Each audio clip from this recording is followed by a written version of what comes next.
இதை வாங்கிட்டு வந்து ஆப்பிள் ஆரஞ்செல்லாம் வாங்கிட்டு வந்தது எனக்கு கொஞ்சம் மருந்து வாங்கிட்டு வந்து கொடுத்துருந்தோம். அது இன்னுமே என்னால் மறக்க முடியாத ஒரு சந்தர்ப்ப சூழ்நிலை. என் கூடவே இருந்த ஃப்ரெண்டு என் கூடவே ராஜஸ்தான், நான் கில்னராக ஓடிட்டு இருந்தேன். ராஜஸ்தான்லேருந்து 2 பேரும் ஒன்றா தான் கல் ஏற்றிட்டு வந்தோம். நாங்கள்லாம் மேலே நிறுத்தி சாப்பிட்டோம்.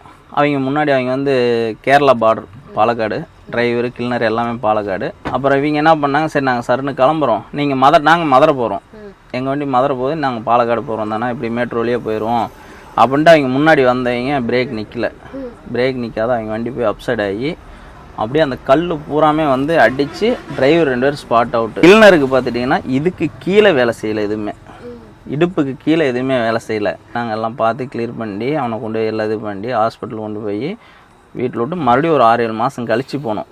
சும்மா பார்த்துட்டு வரலாம் அப்படின்ட்டு. அவங்க ஊர் பக்கம் தான் லோடு இறக்கி போச்சுன்ட்டு அவன் கேட்டது இன்னுமே என்ன கண்ணுக்குள்ளேயே நிற்கிது. என்னை பார்க்குறதுக்கு ஆப்பிள் ஆரஞ்சு எல்லாம் வாங்கிட்டு வந்தீங்கல்ல, கொஞ்சோண்டு விஷம் வாங்கிட்டு வந்து கொடுத்துருந்தீங்கன்னா பரவாயில்லறான்னு கேட்டான்.